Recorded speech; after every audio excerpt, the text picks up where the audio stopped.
जय श्री हरि। आज है पुरुषोत्तम मास का 12वां दिवस। तो 12वें दिवस की कथा में हम सुनेंगे द्रौपदी की उत्पत्ति और श्री कृष्ण द्वारा पुरुषोत्तम मास का उपदेश। नारद जी बोले, हे नाथ, शंकर जी के चले जाने पर चिंतातुर उस बाला ने क्या किया?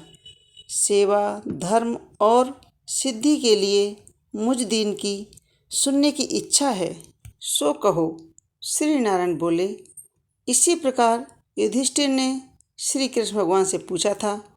तब भगवान ने युधिष्ठिर से जो कुछ कहा था वह मुझसे सुनो। हृदय अग्नि से उसका शरीर जलने लगा और उस तपस्विनी की अवस्था दावाग्नि से जलते हुए लता के पत्तों की भांति हो गई थी। ऐसे दुख पाते हुए जब वह बहुत समय बीत गया, तब काल ने उस तपस्विनी को धर दबोचा, जैसे बिल में चूहे को सर्प दबोच लेता है। वैसे ही तपस्विनी को बलवान काल ने दबोच लिया। जैसे वर्षा काल में मेघ से छाए आकाश में बिजली चमक कर रह जाती है, वैसे ही वह तप से पाप भस्म कर अपने ही आश्रम में मर गई। उस समय धर्मात्मा राजा यज्ञसेन अनेक सामग्री से युक्त एक महान यज्ञ कर रहे थे। तब उसी यज्ञ कुंड में से स्वर्ण के समान कांति वाली एक कन्या का प्रादुर्भाव हुआ, जो पहले ऋषि कन्या थी।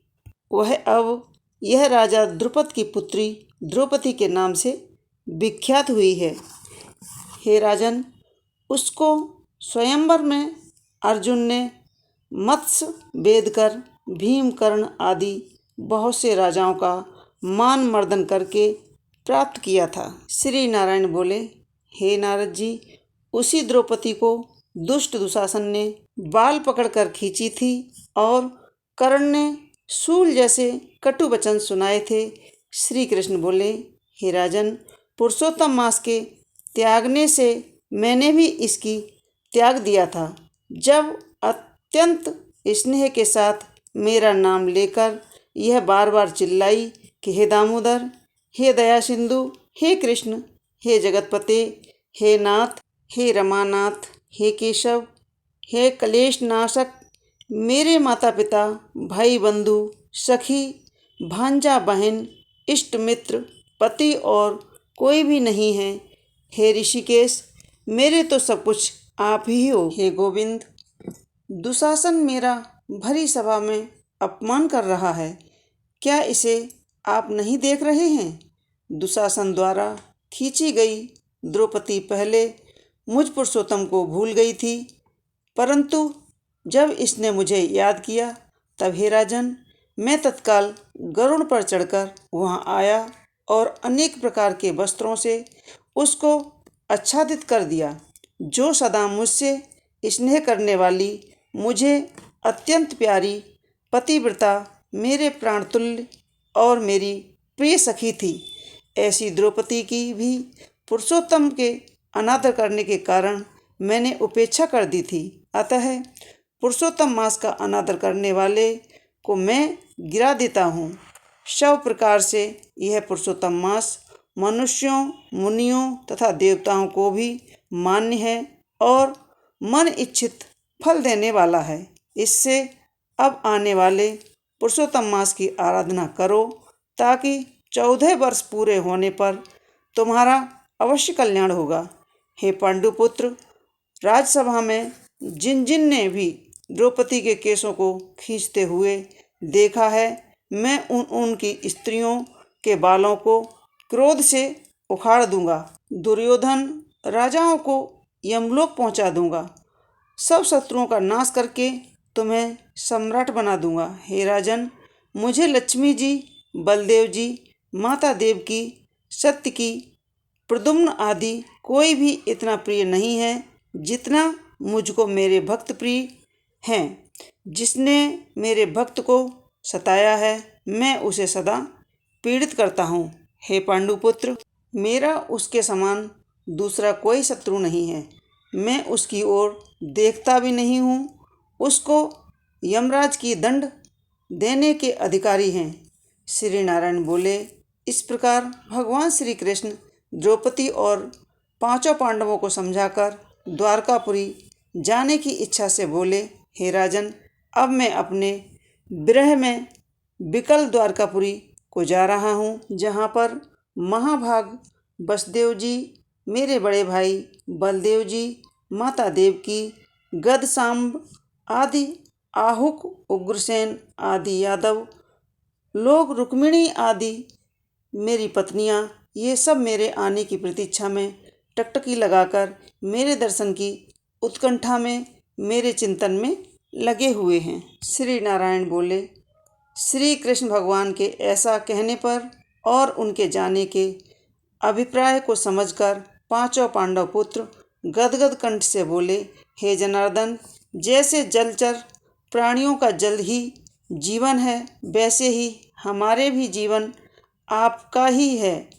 आप जा रहे हैं, जानिए, परंतु थोड़े ही दिनों में हमको दर्शन दीजिए, क्योंकि सब लोग यह कहते हैं कि पांडवों के नाथ श्री कृष्ण ही हैं, त्रिलोकी में और कोई नहीं है, अतः हमारी आप सदा रक्षा करते रहें। हे जगदीश्वर, भले बुरे जैसे भी हैं, हम सब आपके ही हैं, भूल मत जाना। हमारे चित्त रूपी भ्रमरों का जीवन आपके पद रूपी कमलों के अधीन है। आप ही हमारे जीवन के आधार हो। हम बार बार यही प्रार्थना करते हैं। पांडव पुत्र ऐसा कहकर उनके पीछे पीछे चलने लगे। तब श्री कृष्ण भगवान प्रेम मगन हो रथ में धीरे धीरे बैठ पांडुपुत्र को लौटाकर द्वारकापुरी चले गए। श्री नारायण बोले। द्वारकानाथ श्री कृष्ण के द्वारकापुरी चले जाने के बाद युधिष्ठिर अपने भाइयों सहित तप नियम व्रत करते हुए तीर्थ यात्रा को चल दिए। हे नारद जी, भगवान के प्रिय पुरुषोत्तम मास में मन लगाकर और श्री कृष्ण का वचन स्मरण कर द्रौपदी और छोटे भाइयों से युधिष्ठिर जी बोले, आहा, हमने पुरुषोत्तम मास का कितना उच्च महात्म सुना है। इसकी बिना आराधना के मनुष्य कैसे सुखी रह सकता है।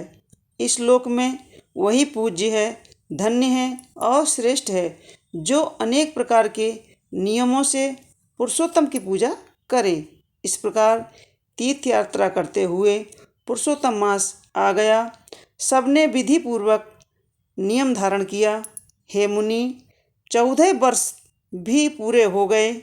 तब श्री कृष्ण की कृपा से उन्होंने भारतवर्ष का निष्कंटक राज्य प्राप्त किया। पहले सूर्यवंशी राजा दृढ़धनवा पुरुषोत्तम मास के ही सेवन से महालक्ष्मी पाकर पुत्र पौत्र का सुख तथा अनेक प्रकार के भोगों को भोग कर अंत में हरिलोक को गए। हे मुनि, मैं पुरुषोत्तम मास का अतुल महात्म करोड़ों कल्पों में भी कहने में असमर्थ नहीं हूँ। सूत जी बोले, हे विप्रो, यद्यपि मैंने पुरुषोत्तम मास का महात्म वेद व्यास जी से सुना है, तो भी कहने में असमर्थ हूँ। संपूर्ण महात्म तो या तो आप नारायण ही जानते हैं या साक्षात वैकुंठवासी श्री हरि ही जानते हैं। सब ब्रह्मा आदि देवता गोलोकनाथ श्री कृष्ण के सिंहासन को नमस्कार करते हैं। स्वयं पूजने वाले देवता भी पुरुषोत्तम मास का महात्म नहीं जानते, फिर मनुष्य कैसे जान सकता है। यह थी 12वें अध्याय की कथा। 13वें अध्याय की कथा में हम सुनेंगे चित्तधर्मा का वैकुंठ गमन और दृढ़धर्मा की कथा। तो आपको हमारी कथाएं कैसी लगती हैं, हमें कमेंट्स बॉक्स में ज़रूर लिखें। हमारी वीडियो पर अगर आप नए हैं तो सब्सक्राइब अवश्य कर लें और बेल आइकन को दबा करके नोटिफिकेशन ऑन करें, ताकि आने वाली कथाएं हम आपको इसी तरह सुना सकें। जय श्री हरि।